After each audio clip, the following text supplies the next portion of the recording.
Hello, and welcome to Regrets I've Had a Few. I'm Paul Hunter, Artistic Director of Told by an Idiot, and this is a podcast where I talk to friends and colleagues delving into what made them the person they are today. Hello, and welcome.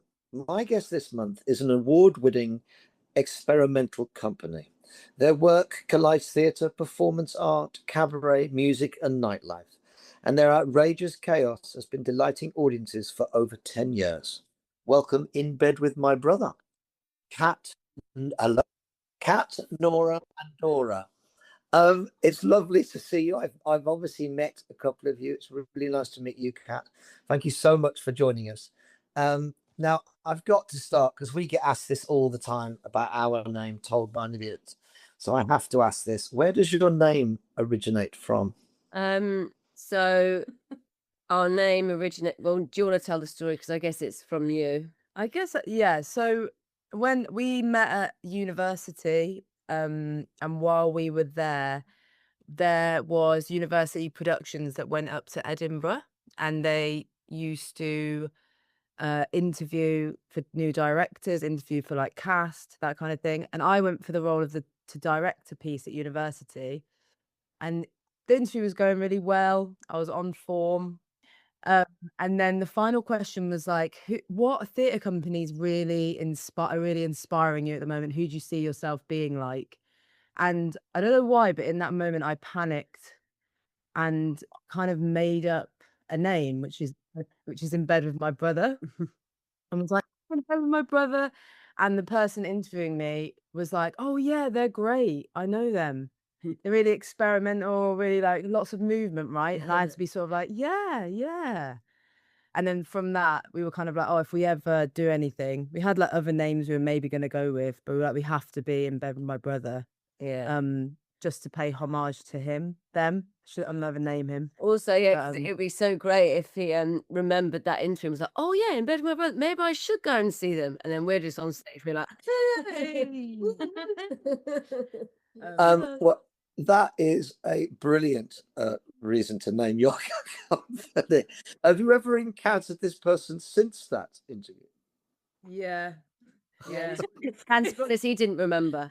Oh, okay, that's okay then. That's all right. And he probably won't tune into this either. He'll be listening to a podcast from that company, In Bed with My Brother, I suppose, the original company. Anyway, you all met at Exeter University, is that correct? Yeah. We'll come to that later, but I want to take you back to your early experiences of performance or anything. I'm curious, when you were little, what or who made you laugh? Kat, what made you laugh?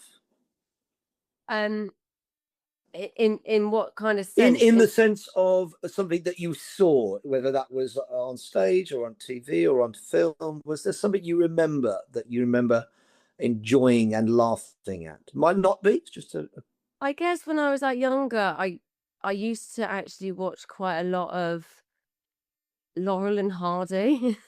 Okay. Who did you watch them with, or alone? I think because when I was younger, I used to spend a lot of time with my dad's family, and they were really into like TV, and we used to watch loads of stuff, and they were really into, I used to watch quite a lot of like Laurel and Hardy and Ripping Yarns. Very good. I feel like I used to come to school and everyone would be talking about I don't know, like the new like S Club 7 thing, and I'd just be doing quotes from Ripping Yarns. What's going on with you? So out of Can I ask where that playground was where you were doing quotes from Ripping Yarns? Where were you living as a small child? I grew up in Rugby. Okay, yeah, not far from me. I'm a Brummie, Birmingham, yeah, so I get that. Well, you're from Birmingham. Whereabouts? Where I'm to? from Birmingham as well. I'm from like Sutton Coldfield. Oh, okay. That's almost Birmingham. Almost. Yeah. Where are you? I'm from Harborne. Oh, nice. Anyway, that's enough about Birmingham. We could get sidetracked there. Dora, what made you laugh when you were little? I think classically, to be honest, The Simpsons. Oh yeah. I think Ah, when I was, yeah. Yeah. I feel like my mum, it was something me and my mum could watch together when I was really young, and she was getting a lot out of it, and I was getting something out of it. She always used to say that I went through points with it where I was just laughing at the yellow people and not really understanding the jokes. And then as I aged up, I started understanding stuff a bit more. But there's still stuff now that I don't realize that was the Simpsons were referencing something else. I just think Yeah. the Simpsons is my like touchstone for culture, and then I discover the thing that they were like taking the mick out of like later, if that makes sense. No, I totally get you, and I had a similar experience to your mother. My son Dexter got into it when he was much younger, and we watched it together and laughed together. And he turns 16 tomorrow, and last night we stayed up after the football and watched an episode of The Simpsons. So I totally get that intergenerational kind of, and the fact that you can laugh at really stupid things in it that happen, Yeah. and then also really great satirical things. Very good. Nora, what made you I laugh? watched a load of things. I feel like when I was really little, I was really into Mr. Blobby, and I actually met him. And I think now I'm like, oh yeah, that reads so much for who I am, because he's got like comes in and breaks everything. It's that kind of slapstick I was really into. I used to watch a lot of soaps as a very young child, but I don't know if I was laughing at them. And other than that, things like The Goonies, I used to think was hilarious. I loved The Goonies, and Mr. Bean. I loved Mr. Bean. And Yes, like of course, slapstick, of a course. lot of like people Physical falling over. Yeah. To like really. Well, I suppose in a way, all of your references, maybe less so Michael Palin's ripping yarns, but it, I remember a ripping yarns I loved, which is when he's football obsessed. He's a football fan, and anyway, we're going down a sidetrack here, Kat. We'll have to do a separate thing on ripping yarns. We'll save that. Anyway, I sense a kind of slapstick connection going on there in your past. Which would you say that level of kind of comedic physical violence as something that you've continued, or that's come from those influences? I guess when we first started making work, we had I'd say collectively there is a comedian that we all really admired and like still to this day just find him the funniest person. Have you ever watched Trigby Wakenshaw? No, no. Trivia Wakenshaw is this most amazing, well, he's a mime, but he's this physical comedian who's just got the craziest body and can do absolutely anything. And when we first started making work together, we'd gone up to Edinburgh and we'd seen him. We were like, oh, he's such a big inspiration to us. Love to be able that way of like physical comedy and just like comedy in general, we just find really important. And yeah, I think it's something that all like really Is he still working? Yeah, I would highly recommend anyone to go and see any of his work. Yeah, I will. I will, because it's interesting when you start going to Edinburgh, isn't it? And the things you see when you're, I suppose, in a different way. I remember seeing, oh God, now my brain's gone for a second. Count Arthur Strong for the first time in a tiny room in Edinburgh, and thought, who is this mad guy who has this persona, and sometimes seeing it live has a very potent, well, obviously live has a very potent effect. Talking of live, when do you remember your first performance of any sort, in a school play or in a youth theatre? Did performance come later for you all? I remember I remember when I was about 8 and I was in a show at the village hall called Rosie and the Bad Apples. And I was Rosie. And I remember going and auditioning with like all of like the other little kids from my class, and everyone was singing, I don't know, everyone was singing like Britney Spears and loads of songs. And I went up and sang Old MacDonald. I was really like, Old MacDonald had a farm. And everyone in the village hall was just stunned and awed. And I remember like going home and then my mum getting a call from, I feel like what was her name? I think her name was Fanny. She was getting a call from Fanny. Fanny was really like, just got to let you know, Sandra, Catherine is going to be playing the part of Rosie. And I remember just being there like,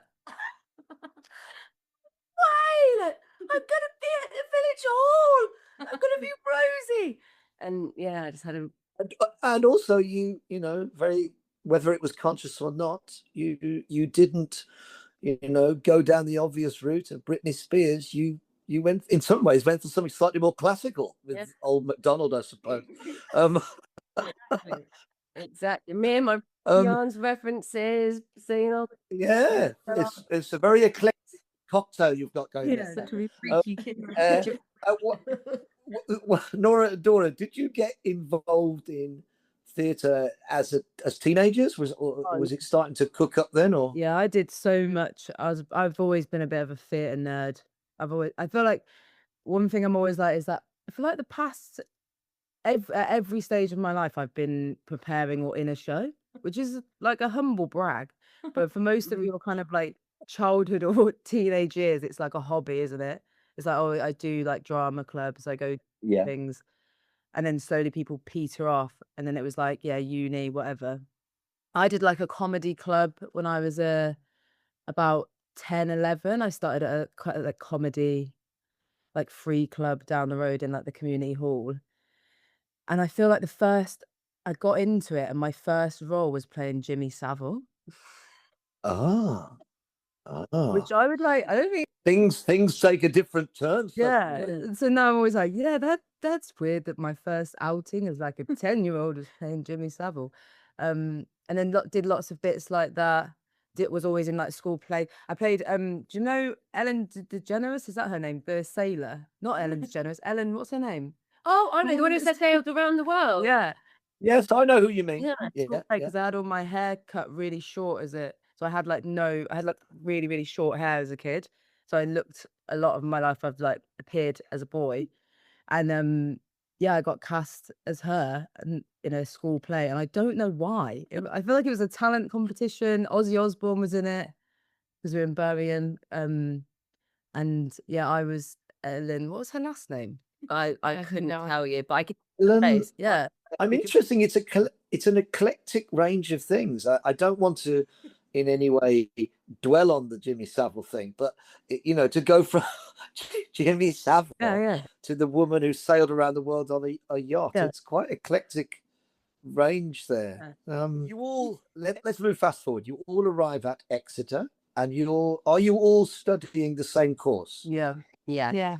Which is performing arts? Yeah, we were studying drama at Exeter University, and I think because in the course, which actually is under threat at the minute because the university has cut about 182 jobs and also like cutting so much from the drama department. So at the minute there's loads of like coming forward to really like shout about how like the humanities and the social sciences at the university has really been like upholding their reputation and sort of like their status as a Russell Group university as well. And they're just slashing loads and loads of jobs, and it's eliminating their ability to now like run potentially like the BA and MA courses. So And yeah, it was an amazing when we studied there, and also quite a lot of like companies have come out of Exeter. it's like Forced Entertainment, Punch Drunk.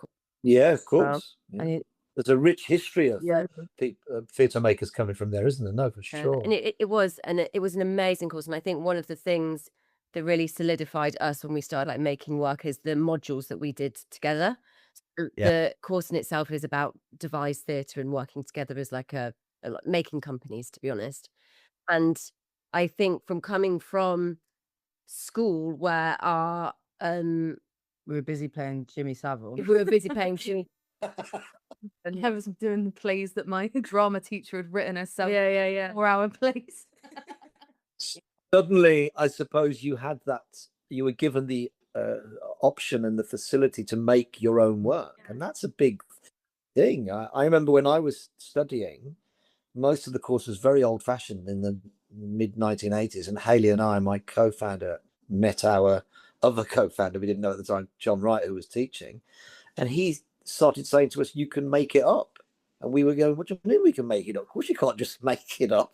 He went, you can make this up. You don't need to get a script of it. So was this also a bit of a revelation for you guys, that you had the ownership of your ideas and you could interpret them and create them? Yeah, definitely. And in so many different forms. We really bonded over, we did a live art module that's, I don't think any of us really put down as the first thing that we wanted to do. But we went and did this live art module with this amazing lecturer we had called Natasha Luchatrish, who, to be honest, is the biggest enigma I've ever met in my life. I don't know where she's from, how old she is, where she is now. She kind of just came and disappeared. And she always had like a little, she always used to come and she had a t-shirt with a British bulldog, and then we do like half an hour of yoga with her, and then she'd get us all to do all these weird things. Yeah, people were sick. It was like, blood, drinking, loads of alcohol. It was very like getting in bags and kicking each other. Just like a very formative time, clearly. I think we're probably the last generation of people that are allowed to do that sort of thing in a yes, you probably are.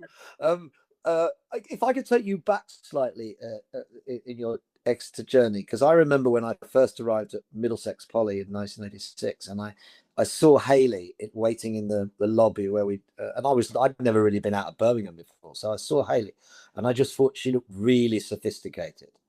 You know, she had this kind of hairband thing on, and her hair was like bleached blonde and short, and I thought, wow, she looks really. And then I heard her saying that she'd been an au pair in France, and I was like, blimey, this is so. I just wonder if you could share your first memories of meeting or encountering each other, and what your thoughts were about between you. Anyone can start. Just really intense straight away, I think. Yeah, me and Nora lived in flats opposite each other, and we met on like the first night, and like by the second night we had like moved into each other's rooms. We were like, he lives in my room, and then we used Dora's room as a bin. it was very intense, very fast. We were like, wow. Like, I think because you go to university and you're so like, I need to meet my people, it just creates this like real intensity really quickly. So we had like such an intense relationship, and me and Nora were like best buds. We'd do everything together, we'd hang out together. And I really remember one day seeing Kat outside the drama block smoking a fag, and just I was like, who is this? And Kat was always like, you didn't give a fuck, and you were just always wearing your pajamas everywhere. And just tracksuit bottoms. Everyone else would go to the club on a night out and like get all dolled up, and Kat would just turn up in tracky bottoms and like unwashed hair, and we were just like, I don't know, I like you. Well, I see. It's interesting having had the chat so far. I definitely see that carefree attitude is the same person who chose to sing Old MacDonald. And I can see the not caring. I'm not singing Britney Spears, so I can see that journey for sure. So you obviously connect. You're making work at university. What was the decision to try and give it a go? Were you encouraged by a tutor, or did the three of you just go, you know what, we're going to make a show now and take it to Edinburgh or whatever? What was that? What was the step from doing it at university to doing it? We'd been doing stuff at uni together that was kind of like funny and more like sort of comedy. We actually started as a sketch comedy troupe. Yeah, you could say. Just doing IT parodies. Yeah. And then like post-graduation, I did a year abroad, so I actually did an extra year. And then final year, you guys moved to Bristol. So we sort of started the company in like my fourth year, you just graduated, and you guys were in Bristol, I was still in Exeter. And yeah, he started making Twinkle Toes, which was like our first kind of show, but it started as an installation. And from there, we kind of knew we wanted to make stuff together, but we got recommended. The uni had this like graduate scheme at the Bike Shed Theatre in Exeter. Yeah, we were like, oh, we could go back to Exeter, have access to like make another show, and live somewhere we know we have like rehearsal space. And so we all moved back opposite the theatre, and then we're there kind of for like 6 years. wow, really cheap rent. We were in like this massive like medieval house. And we made shows, and we worked on the bar at the Bike Shed. We were so like in it and kind of immersed ourselves in sort of the fringe. There was a good kind of circuit of fringe companies, ensemble, devised theatre coming through the bike shed, and we were there every day as kind of like, we've inserted ourselves as a company. We don't have a show on yet, but you'll see us. We'll see you next. But it is interesting, isn't it? I was talking to of companies of any generation. There's often when I was talking to someone from Breach Theatre the other day, and they were talking about their support they had early on at the diorama, and it feels like, and we had it. We couldn't have done anything without Tom Morris at BAC when we were starting out. So, and you guys with the bike shed, there's usually some building and some people that go, all right, we'll give you some support, we'll take a chance. And I think it's so important to kind of, I don't like this term, I sound like Alan Partridge, but to give those people a shout out who help people get going is really crucial. And we did, we were supported really a lot by New Diorama as well. Venues like that where it was ensemble and there was an audience for it of like kind of scratchy, like early stage work, like playful stuff. You could kind of try stuff. Try stuff. Exactly. Try things out. Yeah, exactly. That's the key, isn't it? I mean, it's interesting. I love your website, and one of the things I love about it is in talking to you, your website is like you. And sometimes that doesn't happen. You see someone's website and you go, God, that doesn't really reflect. But chatting to you for 25 minutes, you look exactly and sound exactly like your website, which is brilliant. One thing I like about your website is you're very happy to embrace the opinions of people who are less keen on your work, or have responded in maybe a slightly less positive way. And I think that obviously is a very confident place to be. And I think one of the most entertaining weeks we had as a company was when we were hooking up with Improbable about maybe doing something together. And we spent one day sharing the worst things people had said about ourselves. And I find that incredibly liberating. I'm not going to dwell on something that is negative. I'm going to share something that is more positive on that note. I think this is Lynn Gardner wrote about you guys. They create a terrifying electric sense that anything could happen. And I suppose my question is, clearly, that doesn't happen by chance. It happens because of your personalities. It happens because of your passion, all of those things. But at the heart of that, presumably, is a certain kind of spontaneity, a certain sense that we're not locking everything down. So I suppose my question is around spontaneity and how important that is. And how do you even think this? How do you ensure that spontaneity continues and remains at the heart of what you do, if it does? I think probably like a little bit like we trust each other.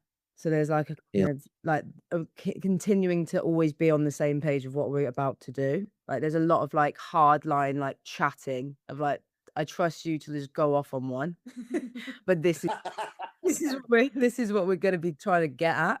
So I think that really helps. I think if you don't know the people you're working with, you can't be risky. You can't be like that kind of like, and always wanting, and we're so into like liveness, and we are like pure, like we love theatre, we love live, the potential of it, and like live in everything we make.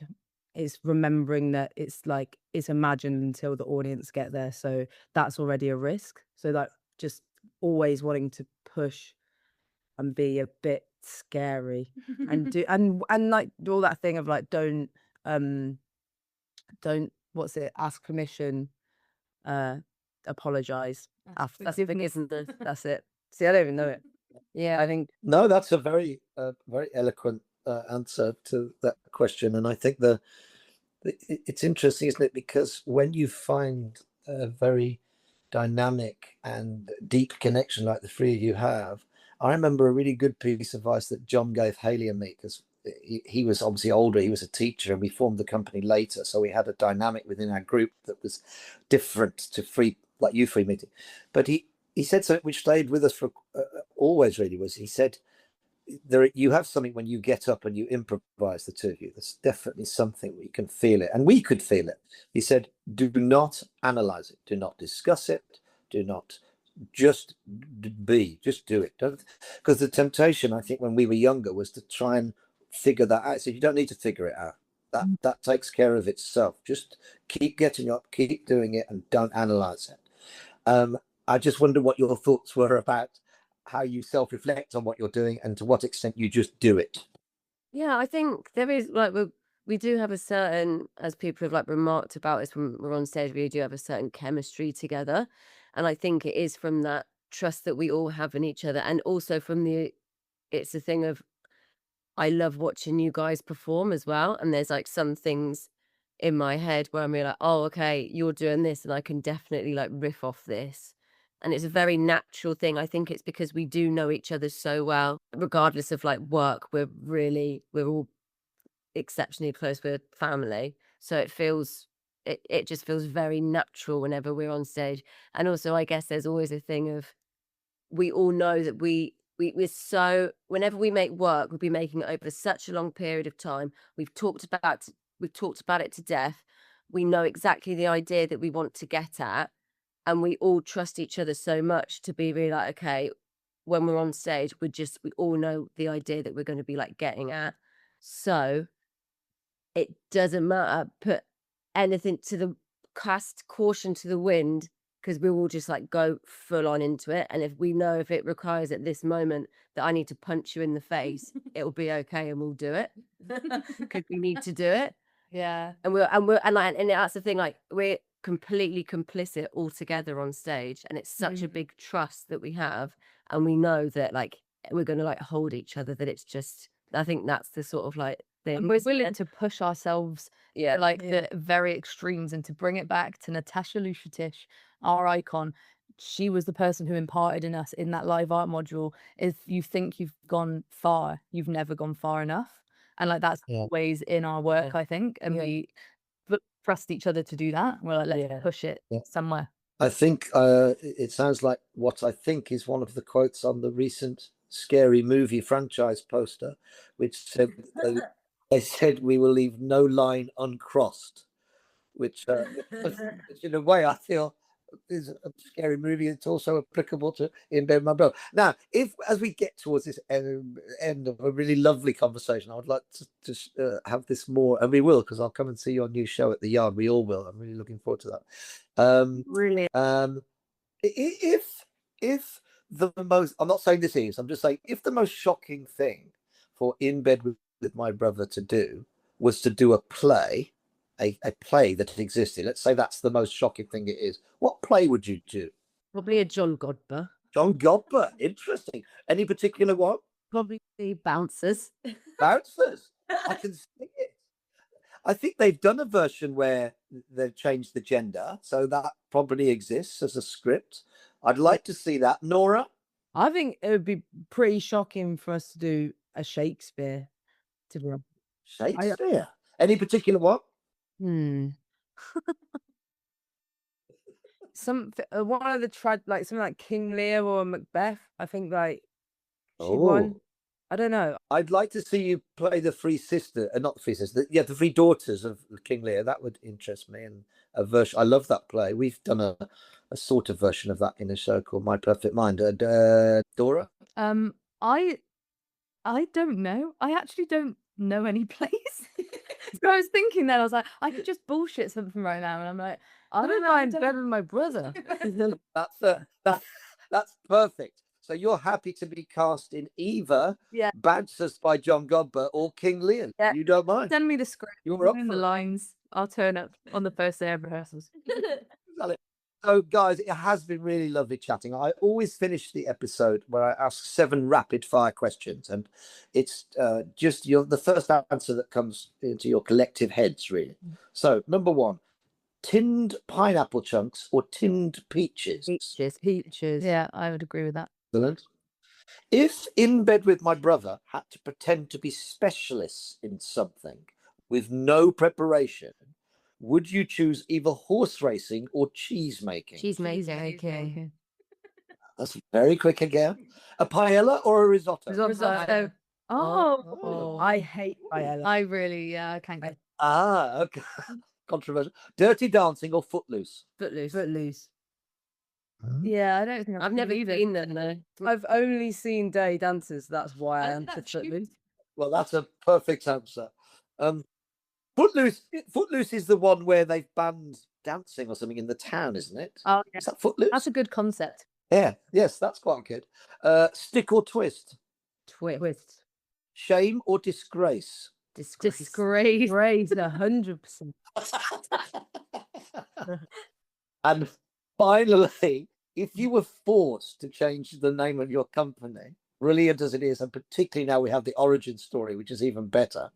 But if they said you cannot use this name anymore, and you had to choose from the following names, which would it be?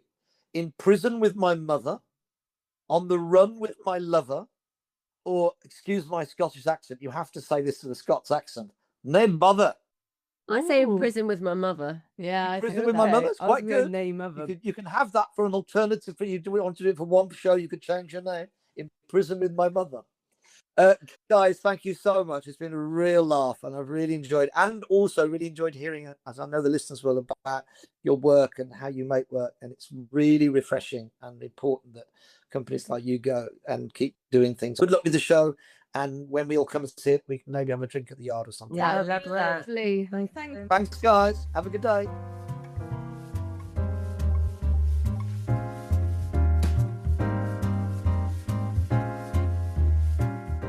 Dear listeners, if you've enjoyed this idiot podcast, please spread the word